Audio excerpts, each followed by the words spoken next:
आज ही Doubtnut app download करें। Doubtnut पर होगा अब आपके सभी मैथ्स, केमिस्ट्री, फिजिक्स और बायोलॉजी डाउट्स का सफाया। बस अपने क्वेश्चन की फोटो खींचो, उसे क्रॉप करो और तुरंत वीडियो सोल्यूशन पाओ। Download now. सो हमें क्वेश्चन में बोला है कि for n belongs to natural number हमें फाइंड करना है कि ये टर्म है वो किससे डिवाइड होगी। सो हम पहले n की वैल्यू 1 पुट करके देखेंगे। So put n equals to 1। अगर जो भी हमारा n इक्वल्स टू 1 को पुट करने पे जो भी नंबर आता है तो उसका मतलब है वही नंबर इस टर्म को डिवाइड करेगा। तो सबसे पहले हम p ऑफ 1 फाइंड करेंगे। तो जो हमारा p ऑफ 1 होगा वो हमारा क्या होगा, 4 माइनस 3 माइनस 1। तो इसका जो रिजल्ट आ रहा है वो हमारा क्या है, 0 है। तो हमें पता है कि 0 तो हर नंबर से डिविजिबल होता है। फिर हम इसकी वैल्यू p ऑफ 2 पुट करके देखते हैं।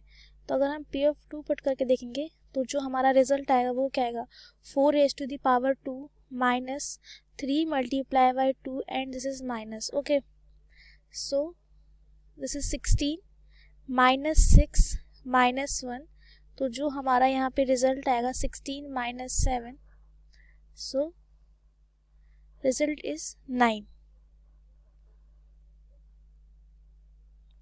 ओके, देन हम p ऑफ 3 पुट करके देखते हैं। तो अगर हम p ऑफ 3 पुट करेंगे देन यहाँ पे 4 raised to the power 3 and this is minus 3 and minus 1। तो जो हमारा यहाँ पे आंसर आया वो क्या आएगा, 64 minus 9 and minus 1। So 64 minus 10 this is 54। हम चेक करेंगे कि किससे डिविजिबल है या फिर किससे नहीं है। तो हमारा जो फर्स्ट ऑप्शन है वो है हमारा 3। तो 3 है वो 9 को भी डिवाइड करता है और 54 को भी डिवाइड करता है। ओके, 8 है, 8 9 को डिवाइड नहीं करता, तो यानी ए हमारा ऑप्शन नहीं हो सकता। नाउ 9 है, 9 दोनों को कर रहा है एंड 11 है, 11 दोनों में से किसी को नहीं कर रहा था, यानी दो ऑप्शन तो हमारे नहीं हो सकते।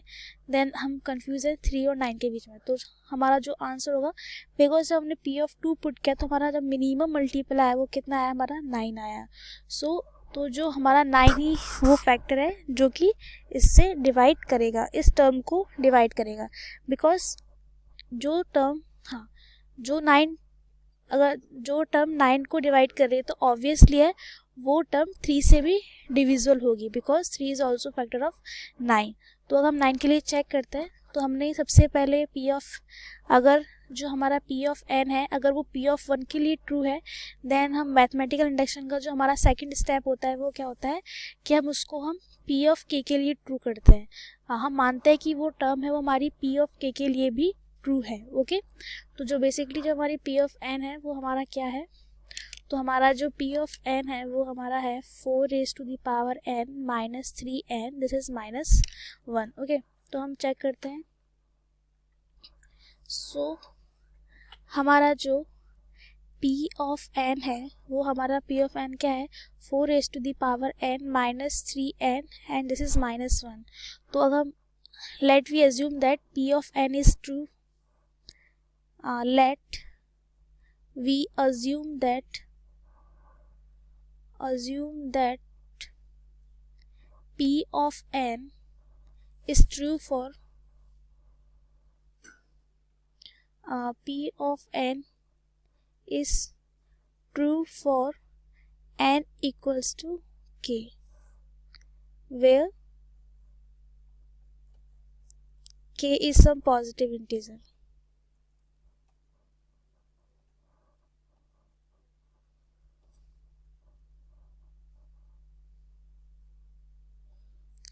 k is some positive integer.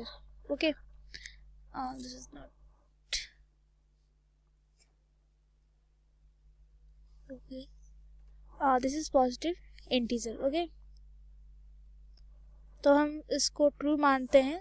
तो जो हमारा जो p ऑफ k है उसकी जो हमारी वैल्यू आएगी वो हमारी क्या होगी, this is 4 raised to the power k and minus 3k and minus 1 is divisible by 9 lambda and where is lambda is any positive integer. So अब हम अगर कोई चीज़ p of k के लिए ट्रू है then it must be true for p of k plus 1. तो अब हमें प्रूव करना है कि जो p of n है वो p of k plus 1 के लिए ट्रू है. तो उसके लिए हम क्या करेंगे, so put n equals to k plus 1. तो अब हम क्या कर रहे हैं कि p of k plus 1 की वैल्यू फाइंड करने जा रहे हैं. so this is p of k plus 1. Okay, तो जो हमारा p of k plus 1 होगा उसकी जो वैल्यू होगी वो क्या होगी, 4 raised to the power k plus 1 and minus 3 k plus 1 and this is minus 1. Okay, now हम 4k and this is 4 and this is minus 3k minus 3 and this is minus 1 and further on solving this is 4k 4 and this is minus 3k and this is minus 4. अब हम क्या करेंगे, जो हमारी equation first थी, ये हमारी equation first थी, हम यहाँ से 4 raised to the power k की वैल्यू फाइंड कर सकते हैं. तो यहाँ पे जो 4 raised to the power k की जो वैल्यू है वो क्या है, 9 लैम्डा प्लस 3k प्लस 1. अब ये वैल्यू हम अपनी इक्वेशन के अंदर पुट कर देंगे. So the what is the value, so the 9 lambda plus 3k plus 1 multiply by 4 and this is minus 3k and minus 4. Okay, अब हम इसको सॉल्व करते हैं. तो जो हमारा आंसर आएगा वो क्या आएगा, 36 lambda plus 12k and plus 4 and this is minus 3k and this is minus 4. okay, so this is 36 lambda and plus अगर 12k में से अगर माइनस 3k करेंगे तो हमें 9k मिल जाएगा, प्लस 4 से माइनस 4 कैंसिल आउट हो जाएगा.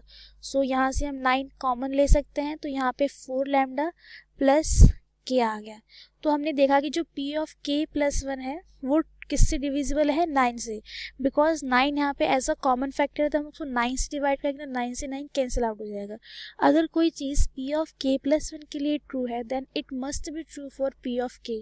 अगर वो k के लिए ट्रू है एंड k प्लस 1 के लिए ट्रू है then with the help of mathematical induction it is true for all natural numbers. So हमारा आंसर जो 9 था वो करेक्ट ऑप्शन था.